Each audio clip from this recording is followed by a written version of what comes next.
क्या आप जानते हैं कि झारखंड के धनबाद का काला सच क्या है?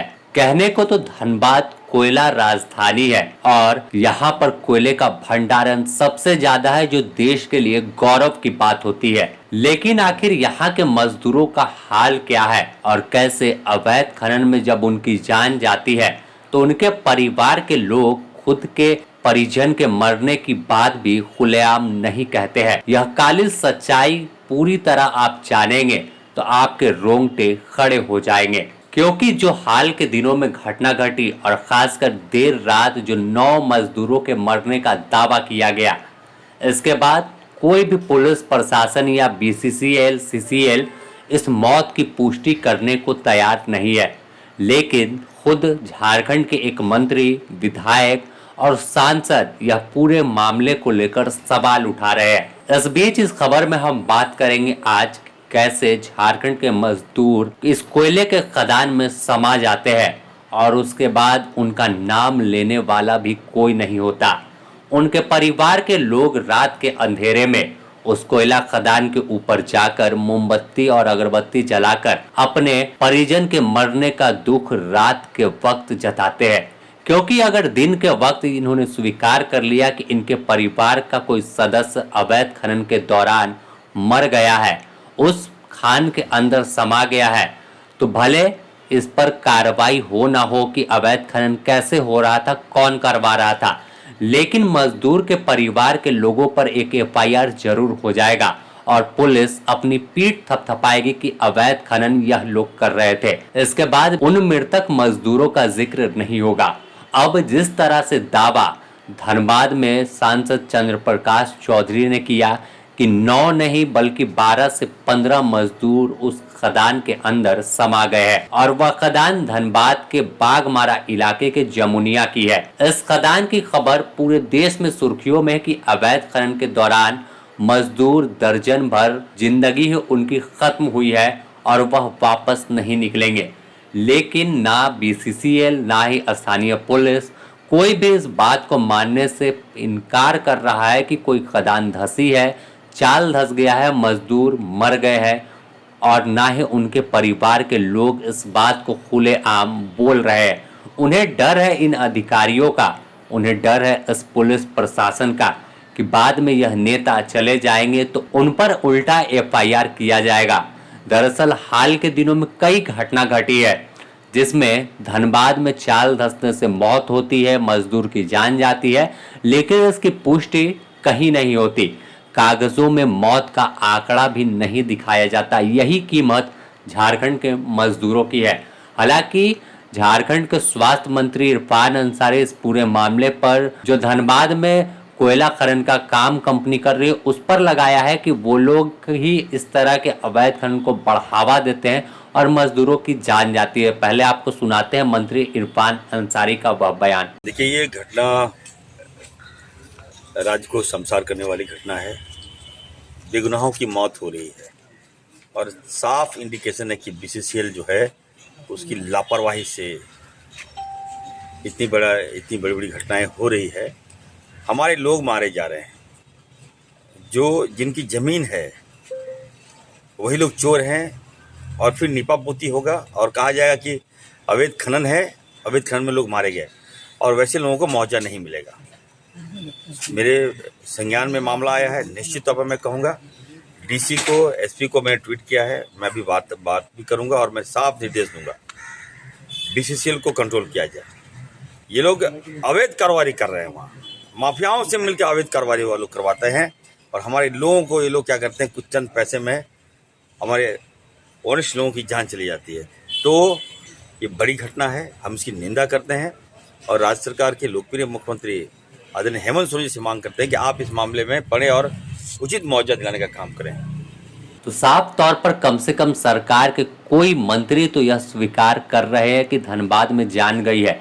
आरोप भले ही पुलिस प्रशासन पर ना लगाकर केंद्र की जो कंपनी होती है, जो राष्ट्र, क्योंकि तमाम खदान राष्ट्रीय स्तर पर होती है इनकी नीलामी, तो उन पर लगा दिया है। इस दौरान अगर बात करें तो सांसद जो है गिरिडीह के चंद्र प्रकाश चौधरी वह इस पूरे मामले पर दावा कर रहे हैं कि मरने वालों में 4 गांडे विधानसभा क्षेत्र के हैं और 1 जामताड़ा के। बाकी बचे हुए मजदूरों के नाम की लिस्ट भी जल्द ही वह सार्वजनिक करेंगे।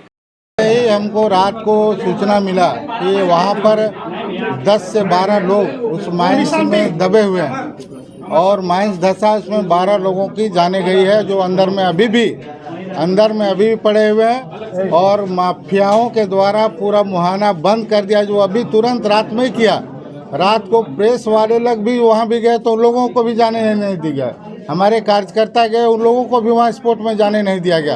अंततः हमको सदन छोड़कर हमको आना पड़ा और चूँकि क्षेत्र की बात है और वैसे लोग जो लोग सैकड़ों, इससे पहले भी कई एक बार माइंस दबा है और सैकड़ों हजारों लोग मरे, लेकिन जो आज जिस प्रकार से घटना स्थल में जाने के बाद वहाँ पर हम लोगों ने अवलोकन किया, एकदम रातों रात उसको मुहाना को बंद किया गया। और मैं चुनौती देता हूँ कि वहाँ पर अभी भी प्रशासन को भी मैंने हिदायत दिया है कि जल्द से जल्द एनडीआरएफ टीम की लाए और वहाँ पर खोने और वहाँ से लाश निकाले, क्योंकि रात भर सौदा हुआ है और एक लाश का 10-10 लाख रुपया तक मक्कोल माफियाओं ने दिया है। इसका पूरा सबूत है और मैं नाम के साथ बताऊंगा कि कितने लोग, अभी जितना लोगों का नाम आया मैं अच्छी तरह से जानता हूं कि जो मरे हैं, जो दबे हैं, उनका नाम मेरे पास आया है। उनको अब यदि आपको लगता है कि वो नहीं दबे हैं तो उनको आइडेंटिफाई कीजिए, उनके घर पर आप ढूंढिए, तभी पता चलेगा वो है कि नहीं। आपके सामने सर हुड आउट किया गया। देखिए, माफियाओं का मैंने पहले ही कहा, कोयला माफियाओं का जो मन जो बढ़ा, जो देख रहे हैं कौन चला रहा है, माइंस आप देख रहे हैं, उससे साफ पता चल रहा है कि कौन माफिया चला रहे हैं कि और कौन लोग उस पर हत्यारा का आरोप है और उन पर लाश निकाले और वैसे माफियाओं पर केस करे, एफआईआर करे, उनको जेल भेजे। आपकी आने की सूचना के बावजूद थाना वहाँ पहले से मौजूद नहीं। देखिए, ये मैंने पहले ही कहा कि कौन कौन इन्वॉल्व है। कोयला माफिया पूरे धनबाद में, पूरे बीसीसीएल में जिस प्रकार से चल रहा, आप समझ सकते हैं। और माफियाओं का मन कितना बढ़ गया है। एक सांसद को चुनौती देता है तो मैं भी उनको चुनौती देता हूं कि जहां भी बोलेगा आए, हम उनके साथ भिड़ने के लिए तैयार। हम डरने वाले में से नहीं है, कोई माफिया से हम डरने वाले नहीं। अभी प्रशासन की ओर से कोई कार्रवाई नहीं की जाएगी? मैं अभी प्रशासन को कह दिया कि एनडीआरएफ टीम को बुलाए और उसको रेस्क्यू कराए। जितने लोग अंदर दबे हैं उसको निकाले, नहीं तो अन्यथा मैं बागबारा थाना में जब तक नहीं वहाँ पर निकाला जाएगा तब तक मैं यहाँ पर बैठे रहूँगा। इस तरह खतरा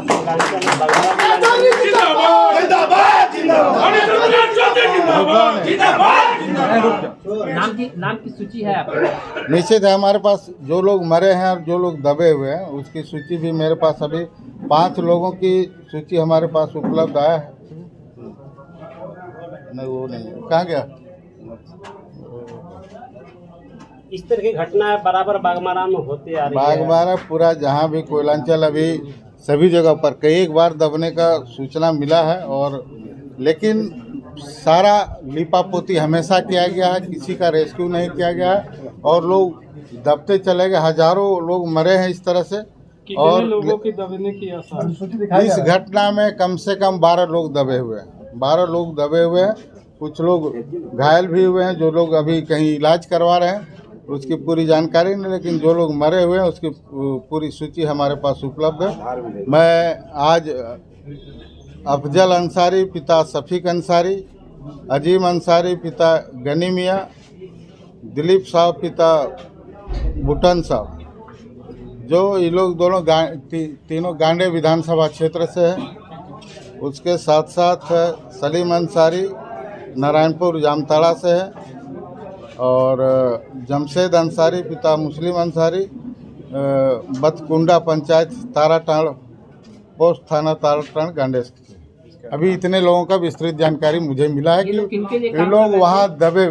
अब ये तो आप समझ सकते हैं कितने माफिया लोग हैं, कितना रोज गाड़ी निकल रहा है, रोज 10-20 गाड़ी वहाँ से कोयला चोरी हो रहा है। संख्या बढ़ने खुलेआम गाड़ी अभी आपके सामने पकड़ा है, एक गाड़ी पकड़ा हुआ, वो भी गाड़ी खराब हुआ तो वो पकड़ा गया। अभी संख्या बढ़ने की संभावना है क्या? निश्चित है, वो तो रेस्क्यू टीम आने के बाद वो निकाला जाएगा कि उनको आइडेंटिफाई किया जाए कि कितने लोग वहाँ पर दबे। रेस्क्यू टीम आई है लेकिन उसको घटनास्थल का पता ही नहीं है इन लोगों। देखिए, मैं पहले ही कहा हूँ कि इसको लिपापोती करने का पूरा प्रयास किया जा रहा है और किसी भी कीमत पर यह लिपापोती नहीं होगा और वहाँ रेस्क्यू होना पड़ेगा।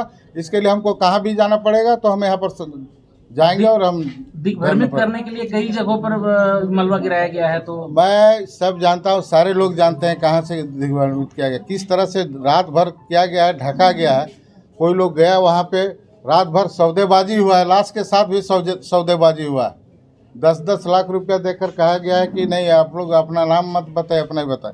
इसलिए रेस्क्यू होना जरूरी है और लाश का आइडेंटिफाई होना जरूरी है, और जब तक नहीं होगा तब तक मैं इसी जगह पर बैठा रहूँगा। पुलिस का भूमिका क्या कुछ है? लोगों के द्वारा आपका विरोध किया गया यहाँ पर मौके पर। देखिए, जो माफिया लोग हैं ना, माफिया लोगों से मैं डरने वाला नहीं हूँ।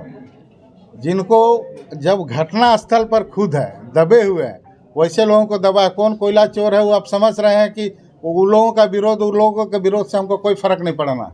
सर, यहाँ पर बाहुबली का वर्चस्व का खेला रहा है। और रहने दीजिए ना भाई, मैं अपना न्याय का लड़ाई लड़ूंगा और जनता के साथ रहूंगा, यहाँ के विस्थापितों के साथ रहूंगा। प्रशासन का क्या भूमिका है इसमें?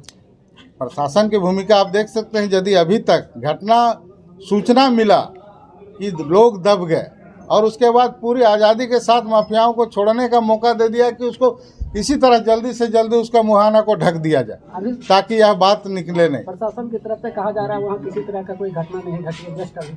मैंने वही तो कहा, अब मैं खुद कह रहा हूँ, यदि नहीं घटा है तो भाई आप रेस्क्यू करके देखिए उसको।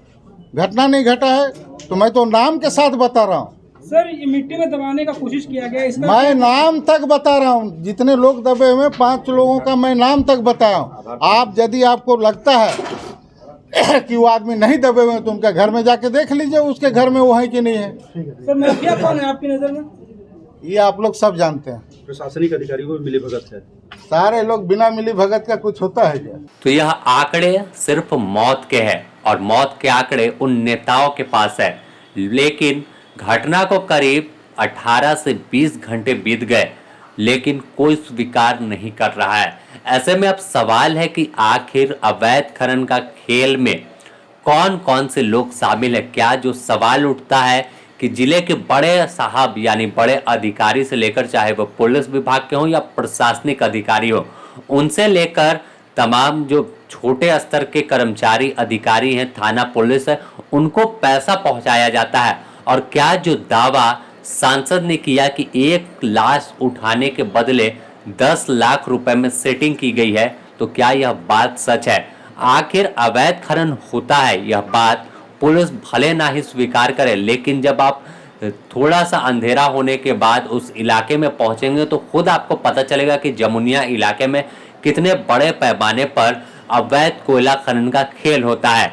इसमें कई माफिया होते हैं जिनका प्रभाव झारखंड के सत्ता तक होता है। भले कोई खुलकर इस मामले में नहीं बोल रहा, लेकिन सवाल आज उठ रहा है कि इन तमाम लोगों के मौत का जिम्मेवार कौन होगा। आखिर कब पुलिस प्रशासन स्वीकार करेगी कि अवैध खनन में जान गई है और इनके परिवार के लोगों को मुआवजा देंगे? यही वजह है कि मुआवजा देना होगा, सवाल उठ जाएगा। तो इस मामले को ही रफा दफा कर दीजिए। और स्थानीय स्तर में जो आरोप लग रहा है कि पैसे लेकर के पूरे मामले को दबा दिया गया, तो यह कहीं ना कहीं उस ओर इशारा कर रहा है पुलिस प्रशासन के मौन रहने के पीछे खेल बड़ा हुआ है और मजदूर इसकी कीमत हर दिन चुकाते हैं।